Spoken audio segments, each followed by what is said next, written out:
ನಮಸ್ಕಾರ ರೀ. ಕವಿತಾ ತೆಗ್ಗಿನಕೇರಿ ಯೂಟ್ಯೂಬ್ ಚಾನಲ್ಗೆ ಸ್ವಾಗತ ಸುಸ್ವಾಗತ.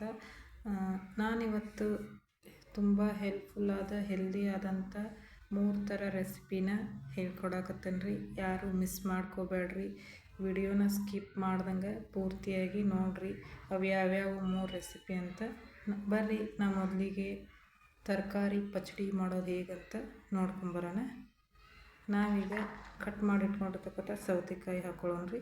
ಅದಾದಮೇಲೆ ಮೂಲಂಗಿ, ನಂತರ ಮೂಲಂಗಿ ಸೊಪ್ಪನ್ನು ಹಾಕ್ಕೊಳ್ಳೋಣ. ಅದಾದ ನಂತರ ಈರುಳ್ಳಿ ಮತ್ತು ಟೊಮೆಟೊನ ಹಾಕ್ಕೊಂಡು ಅದನ್ನ ಚೆನ್ನಾಗಿ ಕಲಿಸ್ಕೊಳ್ಳೋಣ. ಅದಾದಮೇಲೆ ಅದಕ್ಕೆ ರುಚಿಗೆ ತಕ್ಕಷ್ಟು ಉಪ್ಪು, ಖಾರ,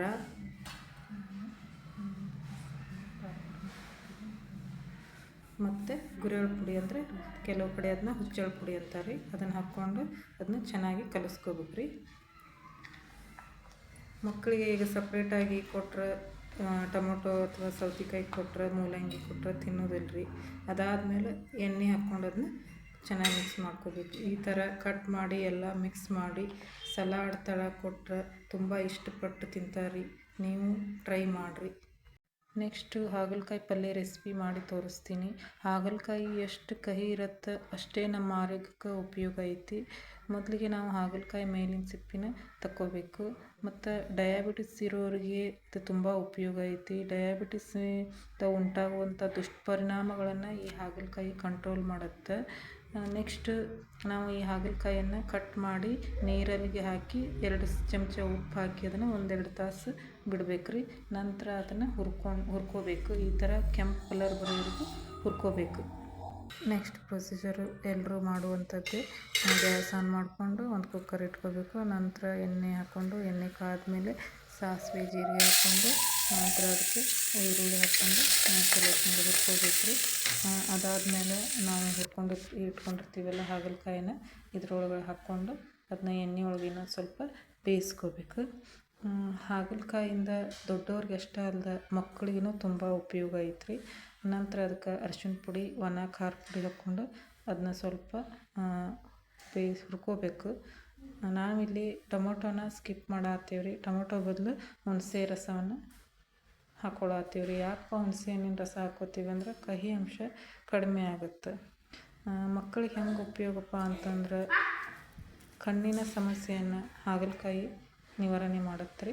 ಮತ್ತು ನಂತರ ಗುರೆಳ್ಳು ಪುಡಿ ಮತ್ತು ಶೇಂಗಾ ಪುಡಿ ಹಾಕ್ಕೊಂಡು 1 ವಿಸಿಲ್ನ ಕೂಗಿಸ್ಕೋಬೇಕು ರೀ. ಕಣ್ಣಿನ ಸಮಸ್ಯೆನ ಹೆಂಗೆ ನಿವಾರಣೆ ಮಾಡುತ್ತಂದ್ರೆ ಈಗಿನ ಮಕ್ಕಳು ಫೋನು ನೋಡಿ ಕಣ್ಣಿಗೆ ಸ್ಟ್ರೆಸ್ ಆಗಿ ಕಣ್ಣಿನ ಸಮಸ್ಯೆಗಳು ಬರತ್ತವ ರೀ. ಮತ್ತು ನಿದ್ರಾಹೀನತೆ ಬರತ್ತೈತಿ. ಆದ್ದರಿಂದ ನೀವು ನಿಮ್ಮ ಮನ್ಯಾಗ ಈ ಥರ ಟ್ರೈ ಮಾಡಿರಿ, ತುಂಬ ಇಷ್ಟಪಟ್ಟು ತಿಂತಾರೆ. ನೆಕ್ಸ್ಟ್ ರೆಸಿಪಿ ತೊಂಡೆಕಾಯಿ ಪಲ್ಯ ರೀ. ಇದು ಸೇಮ್ ರೀ, ನಾವು ಮುಂಚೆ ಹೆಂಗೆ ಮಾಡಿದ್ವಿ ಹಂಗೆ ಎಣ್ಣೆ ಹಾಕ್ಕೋಬೇಕು. ಸಾಸಿವೆ, ಜೀರಿಗೆ ಮತ್ತು ಈರುಳ್ಳಿ ಹಾಕ್ಕೊಂಡು ಕರಿಬೇವು ಹಾಕ್ಕೊಂಡೇನಿ ರೀ. ಈರುಳ್ಳಿ ಚೆನ್ನಾಗಿ ಫ್ರೈ ಆದಮೇಲೆ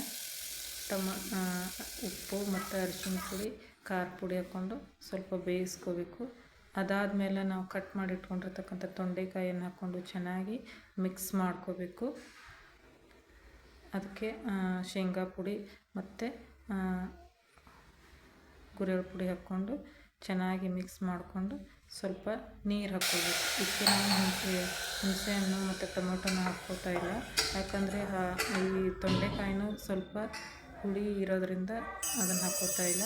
ಇದೆಲ್ಲ ಹಾಕ್ಕೊಂಡು ನಂತರ 1 ವಿಸಿಲ್ ಕೂಗಿಸ್ಕೋಬೇಕು. ನೋಡಿರಿ, ನಮ್ಮ ತೊಂಡೆಕಾಯಿ ಪಲ್ಯ ರೆಡಿ ಆಯ್ತು. ನಮ್ಮ ಮಗ ಟೇಸ್ಟ್ ಮಾಡಿ ಹೇಳ್ತಾನೆ. ನಮ್ಮ ಮಕ್ಕಳಿಗೆ ಒಂದೊಂದು ಥರ ಪಲ್ಯ ಮಾಡಿಕೊಟ್ರೆ ಇಷ್ಟಪಟ್ಟು ತಿನ್ನಲ್ಲ. ಹಿಂಗೆ 1-2-3 ಥರ ವೆರೈಟಿ ಮಾಡಿದ್ರೆ ಇಷ್ಟಪಟ್ಟು ತಿಂತಾರೆ. ಮತ್ತು ಅವ್ರಿಗೆ ಏನು ಇಷ್ಟ ಆಗುತ್ತೆ ಅನ್ನೋದು ನಮಗೂ ಗೊತ್ತಾಕತ್ರಿ. ಬರ್ರಿ, ನಮ್ಮ ಮಗ ಈಗ ಟೇಸ್ಟ್ ಮಾಡಿ ಹೆಂಗೈತಂತ ನಿಮ್ಗೆ ಟೇಸ್ಟ್ ಹೇಳ್ತಾನೆ.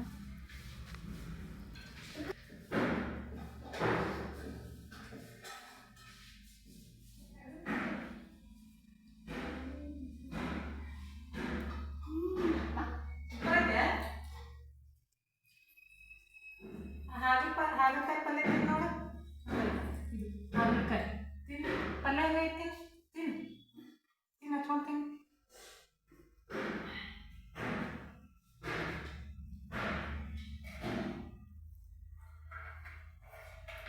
ಸೂಪರ್. ಕಹಿ ಐತೆ ಕಹಿ ಕಹಿ ಐತೆ ಇಲ್ಲ ಸೂಪರ್. ಇದು ತೊಂಡೆಕಾಯಿ ಪಲ್ಯ ತಿನ್ಬೇಕು, ಖಾರ ಇಲ್ಲ, ಸ್ವಲ್ಪ ಹಚ್ಕೊಂಡು ತಿನ್ಬೋದು, ಚೆನ್ನಾಗಿರುತ್ತೆ. ತಿನ್ನೋಡು, ಸ್ವಲ್ಪ ಹಚ್ಬೋದು. ಹಂಗೈತೆ ಪಲ್ಯ ಸೂಪರ್, ಚೆನ್ನಾಗೈತೆ. ಪಚಡಿ ಪಚಡಿ ಹಂಗೈತೆ ಸೂಪರ್, ಚೆನ್ನಾಗೈತೆ ಎಲ್ಲಾನು ಸೂಪರ್. ತೊಂಡೆಕಾಯಿ ಕೂಡ ಡಯಾಬಿಟಿಸನ್ನು ಕಂಟ್ರೋಲ್ ಮಾಡುತ್ತೆ. ನೀವು ಕೂಡ ಈ ಎಲ್ಲ ಹೆಲ್ದಿ ರೆಸಿಪಿನ ಟ್ರೈ ಮಾಡಿರಿ ಮತ್ತು ನಮ್ಮ ಎಲ್ಲ ವಿಡಿಯೋನ ನೋಡಿರಿ, ಸಬ್ಸ್ಕ್ರೈಬ್ ಮಾಡಿಕೊಡ್ರಿ ಮತ್ತು ಸಪೋರ್ಟ್ ಮಾಡಿರಿ. ಧನ್ಯವಾದಗಳು.